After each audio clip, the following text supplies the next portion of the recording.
Section 1.4, Culture and Practices Supporting Cloud Native. This section will focus on the last sentence of the definition of cloud-native technologies provided by the CNCF.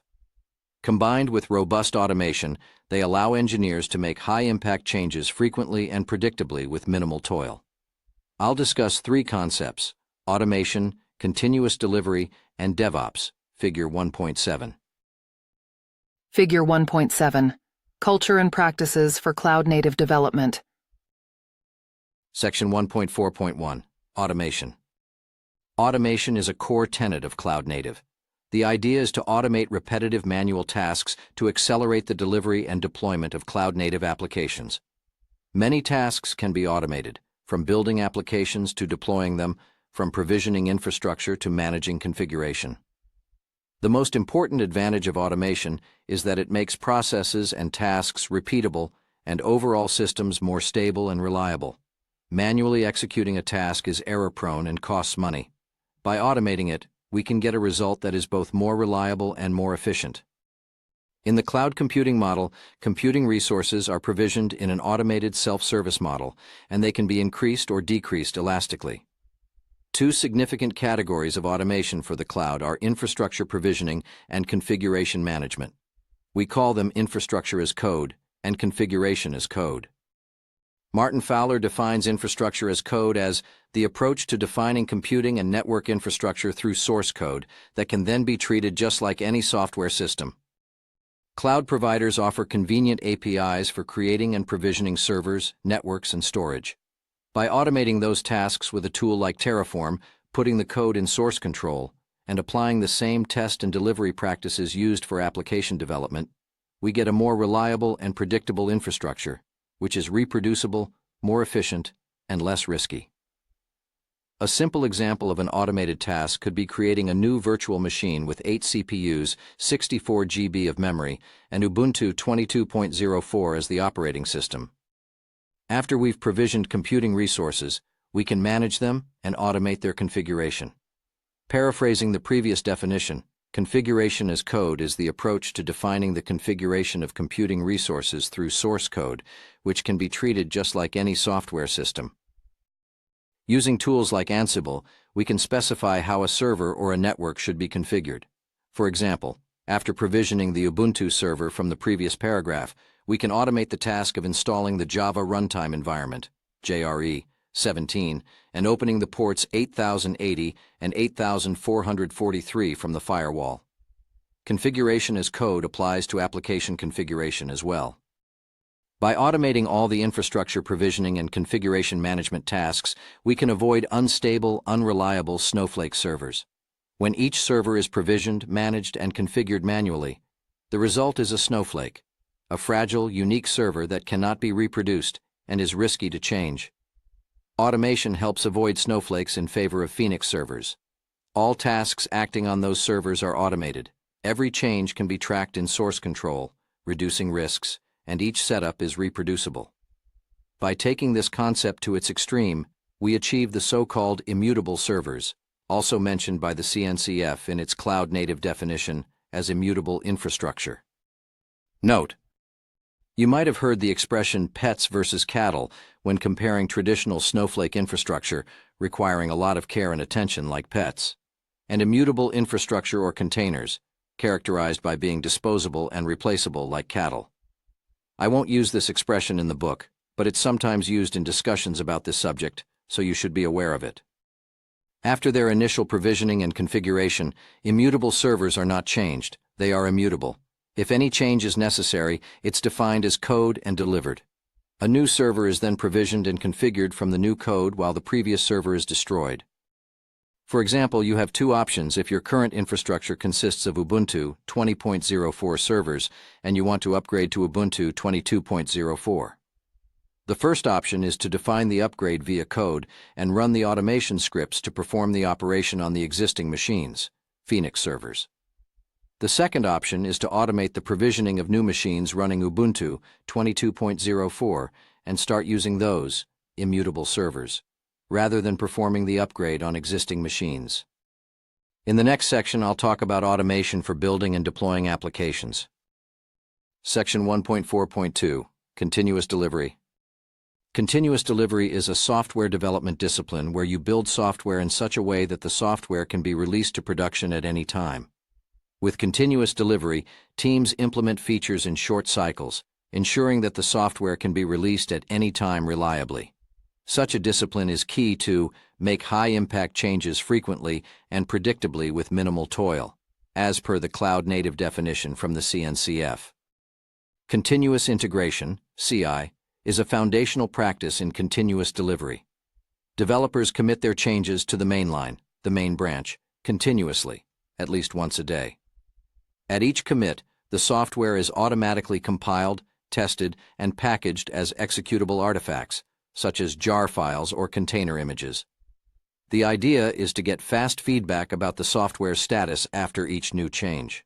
If an error is detected, it should be immediately fixed to ensure the mainline keeps being a stable foundation for further development. Continuous delivery, CD, builds on CI and focuses on keeping the mainline always healthy and in a releasable state. After an executable artifact is produced as part of the integration with the mainline, the software is deployed to a production-like environment. It goes through additional tests to assess its releasability, such as user acceptance tests, performance tests, security tests, compliance tests, and any other tests that might increase the confidence that the software can be released. If the mainline is always in a releasable state, releasing a new version of the software becomes a business decision instead of a technical one. Continuous delivery encourages the automation of the whole process via a deployment pipeline, also called a continuous delivery pipeline, as described in the foundational book Continuous Delivery by Jez Humble and David Farley, Addison Wesley Professional, 2010. A deployment pipeline goes from code commit to a releasable outcome, and it's the only way to production. Throughout the book, we'll build a deployment pipeline to keep the main branch of our applications always in a releasable state. In the end, we'll use it to deploy applications automatically to a Kubernetes cluster in production. Sometimes continuous delivery is confused with continuous deployment. The former approach makes sure that after every change, the software is in a state in which it can be deployed to production. When that's actually done is a business decision. With continuous deployment, we add one last step to the deployment pipeline to automatically deploy a new release in production after every change. Continuous delivery is not about tools. It's a discipline that involves cultural and structural changes in your organization. Setting up an automated pipeline to test and deliver your applications doesn't mean that you're doing continuous delivery. Similarly, using a CI server to automate builds doesn't mean you're doing continuous integration. That leads us to the next topic, which is also commonly mistaken as being about tools. Continuous delivery versus CI/CD. Since continuous integration is a foundational practice of continuous delivery, the combination is often referred to as CI/CD. As a consequence, deployment pipelines are often called CI/CD pipelines. I have some reservations about the term because continuous integration is not the only practice included in the continuous delivery discipline. For example, test-driven development, TDD, automated configuration management, acceptance testing, and continuous learning are equally important. The CI/CD term is not used by Jez Humble and Dave Farley in their continuous delivery book, nor in any other book they have written on the subject. Also, it can be confusing. Does CD stand for continuous delivery or continuous deployment? In this book, I will refer to the holistic approach of delivering better software faster as continuous delivery rather than CI/CD. Footnote A, D. Farley, Continuous Delivery Pipelines, 2021. Section 1.4.3, DevOps. DevOps is another of those buzzwords that are pretty popular these days but too often misunderstood. When shifting to cloud native, DevOps is an important concept to grasp. The origins of DevOps are peculiar.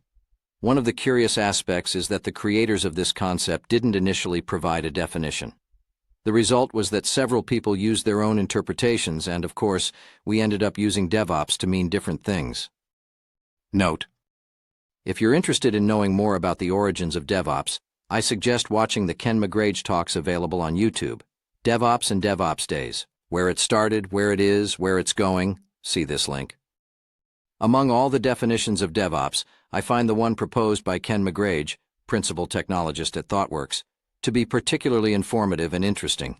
He highlights what I believe is the true meaning of DevOps. A culture where people, regardless of title or background, work together to imagine, develop, deploy, and operate a system. So DevOps is a culture, and it's all about working together toward a common goal.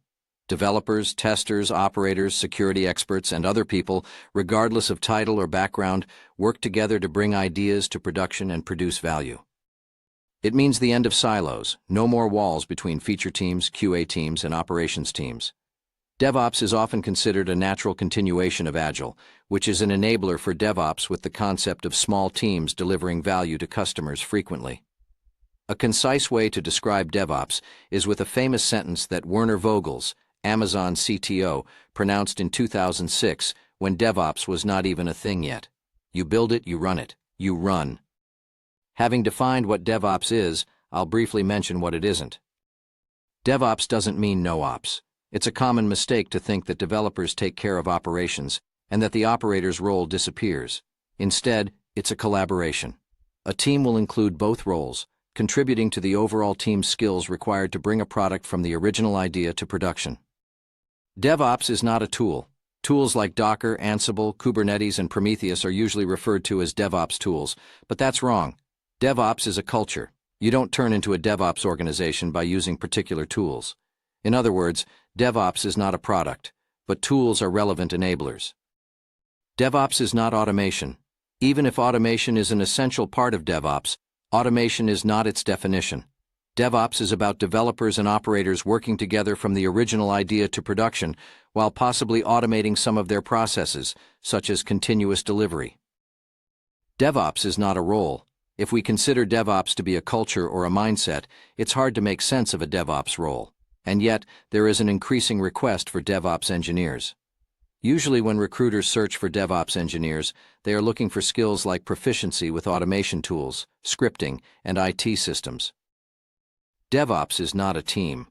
Organizations not fully understanding the preceding points risk keeping the same silos as before, with one change: replacing the ops silo with a DevOps silo, or even worse, simply adding a new DevOps silo. The collaboration between developers and operators is paramount when going cloud native. As you may have noticed, designing and building cloud-native applications requires that you always keep in mind where you're going to deploy those applications: the cloud. Working together with operators allows developers to design and build higher-quality products. It's called DevOps, but remember that the definition doesn't apply only to developers and operators. Instead, it generically refers to people, regardless of title or background. It means that collaboration also involves other roles like testers and security experts, though we probably don't need new terms like DevSecOps, DevTestOps, DevSecTestOps, or DevBizSecTestOps. Together, they are all responsible for the entire product lifecycle and are key to achieving the goals of continuous delivery.